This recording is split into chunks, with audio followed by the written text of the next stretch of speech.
কাছে যাবেন, কি জন্য যাবেন? আপনি কে? আমি কে? টোটাল নাম হইল রুবেল রহমান। রুবেলটা সরে আর রহমানটা রাখছি। পাসপোর্টের নিয়মে লাস্ট নেম ফার্স্ট নেম। কথা বুঝছেন? থানা গাঁও গ্রাম দৌলতপুর, বড় বাড়ির ছেলে, পোস্টিং সিকিউরিটি। এই মানুষ শুনছি রাতের বেলা রাত কেন, আপনি দিনের বেলা দিন কেন? পোশাকটা দিয়ে বুঝতেছেন আমি একটা সিকিউরিটি। Mind your language. আরে বাস রে, ইংরেজি আবার 3টা ইংরেজি বলবো, তার বাংলা বললে এখান থেকে যাবেন আপনি। ইয়েস নো ভেরি গুড, 3টা মানে কি তা বলেন? তুমি জানো আমি কে? কে আমি? আরে আপনি কে, আপনি কি করতে পারেন এটা জেনে আমার লাভ নাই। আপনি যেটা বলছি সেটা বলেন, আমি কই যাবেন কেন যাবেন বলেন আমারে। আমি ভেতরে যাব। আগে আপনি শুধু আইডি কার্ডটা শু করলে আপনার ভিতরে যাইতে দিতাম, কিন্তু আপনি আইসা যত কথা বলছেন এখন আরো কিছু জরুরি কাগজপত্র লাগবে, শো করবেন, তারপরে ভিতরে যাবেন। প্রথমত লাগবে পাসপোর্টের ফটোকপি, তারপরে লাগবে জন্ম নিবন্ধন, এরপর লাগবে হচ্ছে করোনার যে টিকা দিচ্ছেন টিকার সার্টিফিকেট আমাকে দেখাবেন, আমি দেখে এরপর আপনার পারমিশন দিয়ে ভিতরে যাইতে। এর আগে যেতে পারতাম না। তুমি জানো কার সঙ্গে কথা বলছো, আমি কি করতে পারি? আরে রাখেন আপনি কথাবার্তা। আপনাকে আমার বাপ যদি এখানে আসতো এই সিকিউরিটির প্রশ্নে জর্জরিত হয়ে তাকে ভিতরে যেতে হতো, কারণ কোম্পানি আমাকে সেই ক্ষমতা সে পাওয়ার দিচ্ছে। এবার কিন্তু তুমি খুব বেশি বাড়াবাড়ি করছো। এই বাড়াবাড়ি কি তা দেখছস? বাড়াবাড়ি দেখছস? একবার গাড় ধাক্কা দেবার কয় দেন, কিন্তু কথা কিন্তু বাড়াইছ না, কিন্তু যা কেনতে যা। কি তুই আমার এই জারা রহমানের ঘাট ধাক্কা দিয়ে বের করে দিবি? আরে মুশকিল, এদি কানে কমনে, এটাই বলছি তো। হ্যাঁ এটাই বলছি। হ্যাঁ দে, হ্যাঁ দে। দিতাম। দে। আজকে বার গীতা সানডে। চান্ডে মানে তো রবিবার। রবিবারে আমি কারো গায়ে হাত তুলি না, আমার বাপ হয়ে তুলছে না। আমার মাল লোক যখন গেঞ্জাম লাগছে জিগাইছে আজকে বার গীতা, রোববার কইলে আমার বাপে কইছে সোমবারের দিন। আজকে বাচ্চা গেছো তুমি কুপাল করো, মানে তোমার আজকে গাঁট ধাক্কা দেবার কইতাম বেড়ি। চিনুস তুই আমারে? তুই আমাকে ঘাট ধাক্কা দিবি? আজকে রোববার দিয়ে বাচ্চা গেছো স্কুলে না দিলাম বলে। কি তা করছেন আপনি? এই জারা রহমান কি করতে পারে সেটা তোকে দেখিয়ে দিই। হ্যাঁ?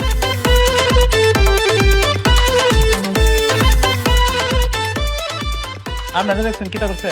হ্যাঁ, থাপ্পড় মারছে। সব দিছে যে খেলছে, অসুবিধা নেই, কাম ফর ময়ূর সিং। হ্যাঁ আরে কি হয়েছে? তুই এত উত্তেজিত কেন? কি হয়েছে? তার আগে তুমি বলো অফিসে কোন ছেলেকে রেখেছো? বেয়াদব একটা, সে আমাকে এই জারা রহমানকে অফিসে ঢুকতে দেয় না। বলে আমি ঢুকতে হলে নাকি NID card, passport, voter ID card আরো কি কি কার্ড দিতে হবে তাকে। কি বলছিস তুই? মানে আমার অফিসে কি এমন কর্মী আছে যে মানে আমার মেয়ে জারা রহমানকে ঢুকতে দিচ্ছে না? মানে এত ডেডিকেশন তার? কোথায় সে? চল তো, আমি দেখতে চাই। না আপনি দেখবেন কেন, আমি আসছি, আমি চলে আসছি।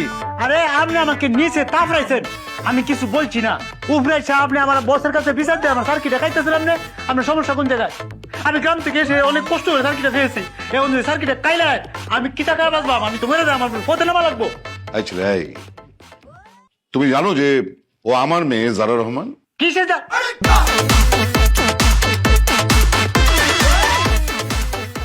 আপনার মেয়ে?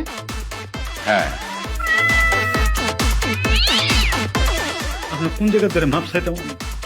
ওর ফায় না তো আমি আপনার ভুল করে আছি, আমার মাফ করে দিন। আমি বুঝছি না, আপনি স্যারের মেয়ে জানলে তো আমি জীবনে আপনার কাছে কিচ্ছু চাইতাম না। আপনার এমনি পারমিশন দিতাম, ওটার লিগে আমার মাফ করে দিন। আমার ভুল হয়ে গেছে, আমার মাফ করে দিন। খবরদার একদম ন্যাকামি করবি না। তোদের মতো ছেলেদেরকে আমার খুব ভালো করে চেনা আছে। জারা, আমি কথা বলছি না। আচ্ছা তোমার বাড়ি কোথায়? তো মমিন সিং কথা না, দৌলতপুর গ্রাম, বড় বাড়ি। তুমি বড় বাড়ির ছেলে? আরে আমি তো ঢালি বাড়ির মানে মোতালেব রহমানের ছেলে, জামাল রহমান। আমরা এলাকার ছেলে? কি বলতেছ? হ্যাঁ। আচ্ছা তোমার বাবার নাম কি বলো তো? Shine copy Tutu. কি বলছো তুমি? তুমি টুটুল স্যারের ছেলে? আরে, তুমি তুমি টুটুল স্যারের ছেলে? টুটুল স্যারের ছেলে তুমি?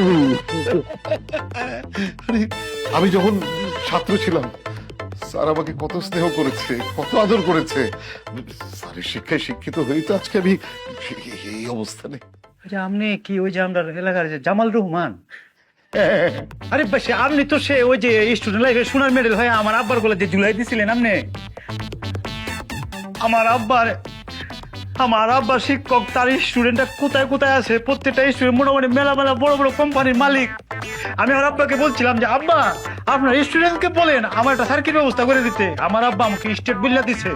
তোমার ব্যাপারে কারো কাছে আমি সুপারিশ করতে পারতাম না, ভালো নিজের ভাই কারাও। আজকে আমি নিজের পায়ে সিকিউরিটি। ছি ছি ছি ছি ছি ছি। টুটুল স্যারের ছেলে, তুমি আমার কোম্পানির সিকিউরিটি গার্ডের চাকরি করছো, এটা আমার জন্য লজ্জা, আমার জন্য লজ্জা। আচ্ছা তুমি না বললে মাস্টার্স পাস, তোমার সার্টিফিকেট গুলো আছে তোমার সাথে? প্রিন্ট করে রাখছি আমার কাছে। আচ্ছা রেজাল্ট কি তোমার? সবটা ফার্স্ট ক্লাস। তাহলে কালকে থেকে তুমি আমার এই কোম্পানির জেনারেল ম্যানেজার। কি কি বুঝছো কথা বলছে? জিএম, তুমি আমার কোম্পানির। বাবা তুমি এটা করতে পারো না, একটা দারোয়ানকে ডিরেক্ট একটা কোম্পানির জিএম, না না বাবা এটা হতেই পারে না। তাছাড়া তুমি বলেছিলে এই পোস্ট তুমি আমাকে দিচ্ছ। আরে তোর চাকরি আছে তো, তুই প্রোডাকশন ম্যানেজার হিসেবে জয়েন কর। কি আমি প্রোডাকশন ম্যানেজার আর ওনাকে আমার বস ডাকতে হবে? করলাম না তোমার চাকরি, থাকো তুমি। আরে ওর কথা বাদ দাও, মাথায় নিও না। তুমি বসো, বসো না। আচ্ছা তোমার থাকা খাওয়ার ব্যবস্থা হয়েছে? যে টাকা খাওয়ার মধ্যে মনে হলেন যে খাওয়ার একটা ব্যবস্থা আমি করে ফেলছি বুঝে, আর টাকাটা আমি চিন্তা করছি বসছি একটা রুম নিয়ে তাকে আলবো, ওইখানে থেকে যাবো। কি কেন ওখানে তাহলে সমস্যা কি? মানে আমার কোম্পানির জেনারেল ম্যানেজার সে থাকবে বস্তিতে? ছি, ছি, ছি, ছি, ছি, তুমি আমাকে আর কত অপমান করবে বলো তো? শোনো, এসব চিন্তা বাদ দাও, তুমি আজকে অফিস শেষে আমার সাথে বাসায় যাবে। হ্যাঁ, তুমি আমার বাড়িতেই থাকবে। আপনি পারে কোন সমস্যা হবে না আপনার? আজকে থেকে তোমার থাকা খাওয়ার সব দায়িত্ব আমার। ঠিক আছে, আপনি বললে আমি কোনো কথা ফেলতে পারি? হ্যাঁ, তোমার এই থাকা খাওয়ার চিন্তা তোমাকে করতে হবে না, আমি আছি না। ব্যাস। দাঁড়াও, বলে দিচ্ছি। ঝাঁকে ঝাঁকে ইলিশ ধরা পড়ছে সাগরে। বাবা, 65 দিনের নিষেধাজ্ঞাটা। তুমি একটা দারোয়ানকে অফিসে জিএম বানিয়ে দিয়েছো, বাহ খুব ভালো কথা, আমি সেটাও মেনে নিলাম। কিন্তু সেই ছেলেটা আমাদের বাসায়, না না না, ইভেন আমার রুমে কি করছে? তুই এভাবে কথা বলছিস কেন? মানে ছেলেটা ঢাকা শহরে তেমন কোনো আত্মীয় স্বজন নেই, থাকার জায়গার খুবই অভাব। তো আমি কি করবো? হ্যাঁ, আমার অফিসের জিএম না, তার উপর স্যারের ছেলে, ওকে তো আমি ছেড়ে দিতে পারি না, তাই বাসায় নিয়ে এসেছি। সে আমাদের বাসাতেই থাকবে আর তোর ঘরেই থাকবে। মানে কি? মানে খুব সহজ, তুই তো এতদিন ধরে বলছিলি যে তুই এই ঘরে থাকতে চাস না, আমার পাশের ঘরে এসে থাকতে চাস, তাই আমি তোর মালপত্র সব আমার পাশের ঘরে শিফট করে দিয়েছি। সব ঠিকঠাক হয়েছে? সবকিছু ঠিকঠাক, তারপর এটা কিন্তু আছে খালুজান। কিন্তু কি? আমি তো ভাবছিলাম আপার রুমে আমি চলে যাবো, কিন্তু আপনি পোলারে দিয়ে দিচ্ছেন। কেন, তোমার রুমে কি সমস্যা? আমার রুমে কিছু হয় নাই, আমার মনে একটা শখ আছিল। এক কাজ করি খালুজান, আমি আপার রুমে চলে যাই, আমি চেংরা রে আমার রুমে দিয়ে দিই। তুই মা এত বেশি কথা বলছো কেন? তুমি জানো না বেশি কথা বলো আমি একদম পছন্দ করি না। আরে ও আমার স্যারের ছেলে, ওর একটা মান সম্মান আছে না? খুব মান সম্মান আছে। দেখো বাবা দেখো, এই যে এই বাড়িতে প্রাপ্তবয়স্ক একটা মেয়ে আছে, বয়স্ক একটা মহিলা আছে, সেখানে যে কি গেঞ্জি আর লুঙ্গি পরে ঘুরঘুর ঘুরঘুর করছে। আপনি কেমন লুঙ্গি তুলে কথা বলতেছেন? আরে লুঙ্গি যে কি আরামের পোশাক, এটা গ্রামগঞ্জের ঐতিহ্য। এটা মনে করেন আপনি না বললে বুঝবেন কিবা করে। তাই বলাই, তোমার মাথায় কি সমস্যা আছে? আপা তোমার মতো লুঙ্গি পরে ঘুরবো না? কমন সেন্স দেখেছো? আমি নাকি লুঙ্গি পরে ঘুরঘুর করব? আরে কি মুশকিল, সবাই মিলে তো হইচই করছো কেন? রুবেল, তুমি না বাসায় লুঙ্গি পরে থেকো না, ওই ট্রাউজার পরবে কেমন? কিন্তু ট্রাউজার তো আমার নাই চার, আমি ট্রাউজার পাইম করি। ট্রাউজার নেই তো কি হয়েছে, মানে আজকে তুমি লুঙ্গি পরে কাটিয়ে দাও, কাল তুমি যখন অফিস থেকে ফিরবে যারা তোমাকে শপিং এ নিয়ে যাবে, লুঙ্গি ছাড়াও তোমার আর যা যা প্রয়োজন তুমি কিনে নেবে।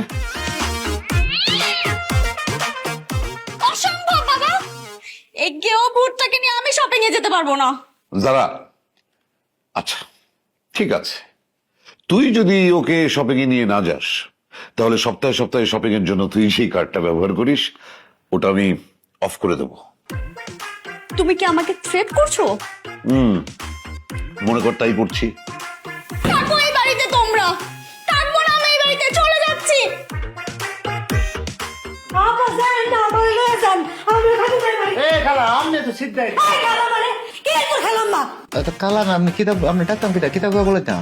আপা কই ডাকবি কোন দিক দিয়ে মনে হয় হ্যাঁ আমার খালাম্মা কোন দিক দিয়ে মনে হয় আপা তো একটা চা দেন, চা খাইতে চা হলো গল্প রে। নিজে নিজে বানাই দিতে পারবো না আমি।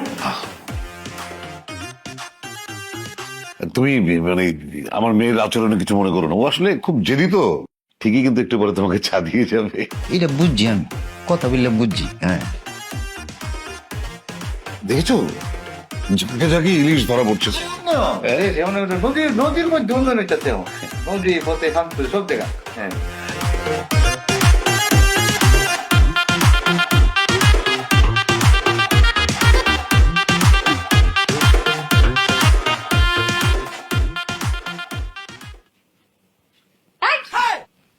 ওইখানে কি করেন, এদিকে আসেন। এগুলো দাম দর কেমন? দাম দিয়ে আপনি কি করবেন? এমনি জানতেছে আর কি, জিগাইতেছে, এমনি জিগাইতেছে। এটা ঠিকঠাক রাখুন, এটা ট্রায়াল দেন। বেলজার এটা দাম কেমন? এটা দাম দিয়ে আপনি কি করবেন? একটা জিনিস জানলাম, মানে কেমন দাম কি আসে বিষয় আপনার জানতে হবে না, ট্রায়াল দেন, জান ওই যে ওদিকে ট্রায়াল রুম আছে। আপনি মনে হয় জানেন না, মনে হয় আমি জিঙ্গাই। ও মে ভাই এদিকে আসেন না ভাই, এটার দাম কেমন? এটা স্যার ব্লেজারের ভিতরে প্রাইসটা দেওয়া আছে, কাইন্ডলি একটু দেখে নেন।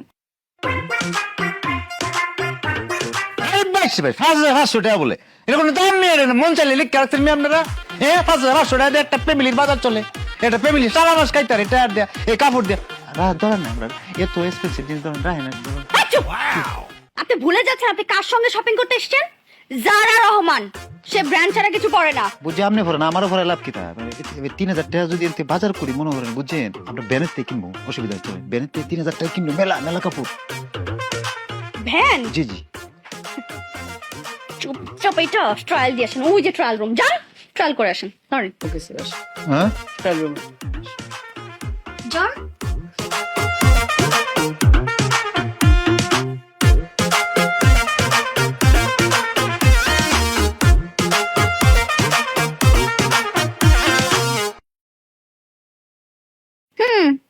ঠিকঠাক আছে, এবার খুলুন। কি মানে আপনি ট্রায়াল রুমে গিয়ে এটা খুলে আসুন, বিল করতে হবে তো। আচ্ছা, আমার আরো কিছু জিনিস লাগবে, কি জিনিস লাগবে? সেটা আপনাকে বলা যাবে না। আপনি জান, আমি বলতাছি, অন্য লোকটা বলতাছে। কি আমার জিনিস লাগবে যা আমাকে বলা যাবে না? মিজাজটা খারাপ করে না, বলে ফেলবো ভাই। ছোট জিনিসগুলো কই পাওয়া যায়? ছোট জিনিসগুলো দেখে পাওয়া যায়। আচ্ছা,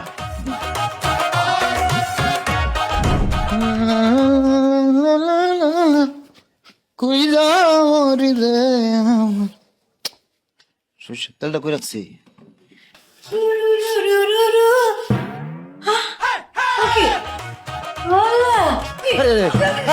আরে সর্বনাশ, আফা আফা, আরে কি কি একটা আপা এই অজ্ঞান হয়ে গেছে কেন? এই হ্যাঁ রহিমা আপা, এ আফা, এই রহিমা আপা, অজ্ঞান হয়ে গেছে, বুঝলাম না কিছু। আপনি কিছু বুঝেন নাই? না, কি বুঝবো, আমি তো গোসল করে বেরোইছি। আপনি গোসল করে বেরিয়েছেন? হ্যাঁ হ্যাঁ, আমি আগে থেকেই জানতাম আপনার যে ক্যারেক্টার একটা ঝামেলা আছে। এই যে আপনি প্রথমে কি করলেন, বাড়ির কাজের মেয়েকে ধরছেন, এরপর কি করবেন, বাড়ির মেয়েকে ধরবেন। আমি এই সব কিছু আমার বাবাকে গিয়ে বলবো। হ্যাঁ, খবরদার আপনি ছোট ছোট কথা বলবেন না। আপনি তারা উঠান, সে উঠলে তাতে শুনলে বুঝবেন কি তো হয়েছে ঘটনা। আরে হ্যাঁ, উঠেন, হ্যালো, আরে উঠেন, আপনি না উঠে তো বিপদের কথা। আমি তো কিছু, আরে হ্যালো, এই যে উঠছে, উঠেন, আপনি ধরেন। কি ব্যাপার, আপনি ফিট গেছেন কেন? হ্যালো, ঠিক আছিস তুই?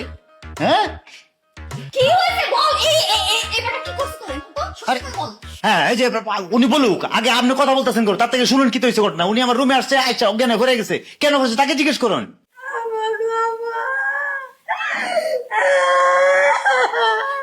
নিশ্চয়ই এই লোকটা তোর সাথে নষ্টামি করছে না? তুই এক্ষুনি বল, বাবাকে বলে ওকে এক্ষুনি এই বাড়ি থেকে বের করে দিব। আরে কি নষ্টামি করছে, মানে কি ধরনের কথা বলতেছেন? আমার হাবি গোষ্ঠীর মধ্যে জীবনে কোনো সময় এই ধরনের কোনো প্রবলেম আসেন না, আমার দাদার আসেন না, নানার আসেন না, কারো আসেন না। আপনি কি ব্লেম দিতেছেন আমার এটা?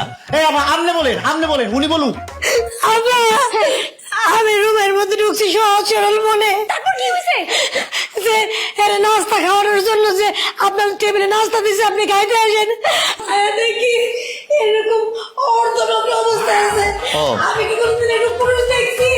এর লাগে আমার মাথা ধরে ফিট হয়ে গেছি। আপনি পুরুষ দেখেন না তো, দোষ আমার। আমি একটা ছেলে বাথরুম থেকে গোসল করে বের হয়েছি, রুমের মধ্যে আমি কিতাব পড়ে আছি, এটা আমার পার্সোনাল ব্যাপার। সে যে আমার রুমের মধ্যে ঢুকছে, পারমিশন নিয়ে ঢুকছে, সে আমাকে বলছে আমি আয়াম, আমি আসতে পারি, এটা জিজ্ঞেসে। হ্যাঁ আমার দেখছে এরকম দেখে ফিটকে ফিরে গেছি, এটা আমার দোষ। ভাই আপনি রুমের দরজাটা লক করে রাখবেন না? আর তুই তুই কি জীবনে তোর বুদ্ধি শুদ্ধি হবে না? তোকে নিয়ে পানি নদী দিতে হবে। চল, চল।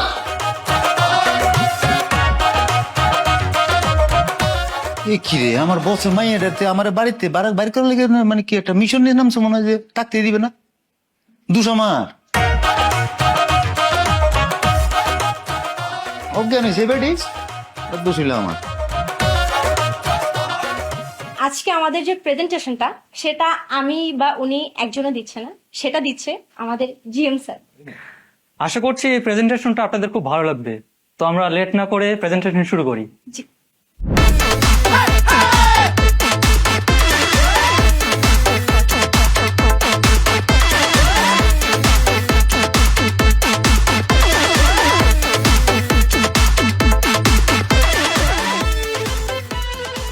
অভাবে আছেন আপনারা আমাকে দেখা? আমরা ভাবছেন আমি শুটের বোর্ডে লুকাইছে প্রেজেন্টেশন দিব? জি না, কারণ আমরা আজকে যে প্রেজেন্টেশনটা করবাম এটা হলো কীটনাশকের উপরে। একজন কৃষক জানে কীটনাশকের ব্যবহার এবং কিভাবে করতে হয়। আমি কৃষকের ছেলে, এবং আজকে যে প্রোডাক্ট আমরা, এই যে কীটনাশক, এটা আমার চেয়ে ভালো কেউ জানে না, কারণ আমি পড়ালেখার পাশাপাশি নিজে কৃষিকাজও করছি। আমার বাপ ছিলেন শিক্ষক, আমাকে লামাই দিছে খেতে। আমি সবচেয়ে ভালো বুঝলাম যে কোন কীটনাশক কিভাবে ব্যবহার করলে কাজে লাগে। এই জন্য প্রেজেন্টেশনটা আমি করতেছি। আসেন এবার প্রেজেন্টেশন আসেন। কীটনাশক, এই যে কীটনাশক, এটা খেতে মারলে এমন ভাবে মারতে হবে যাতে করে একজন কৃষক চেপ থাকে। যখন একজন কৃষক চেপ থাকবে তখন একটা ফলন ভালো হবে, উৎপাদন বেশি হবে।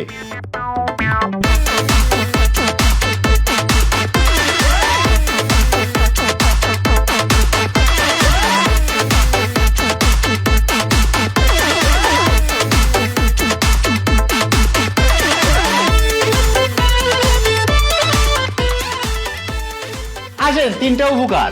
একটা হলো কীটনাশক মারলে অধিক উৎপাদন হবে, অধিক ফলন হবে। সবকিছুর বিনিময়ে একটা ভালো কীটনাশক আমরা কোম্পানি আমরা লেগে বাজারে আনছি।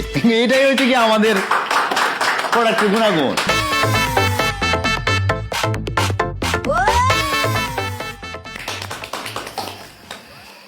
তাহলে আপনারা তো দেখলেন প্রেজেন্টেশন, এখন বলেন আপনাদের যদি কিছু জানার থাকে বা কোনো কিছু। ঠিক আছে, আমরা স্যারের সাথে কথা বলে আপনাদেরকে জানাবো। স্যার তাহলে কি অতিথিদেরকে খাবার সার্ভ করতে বলবো? হ্যাঁ শিওর। Thank you.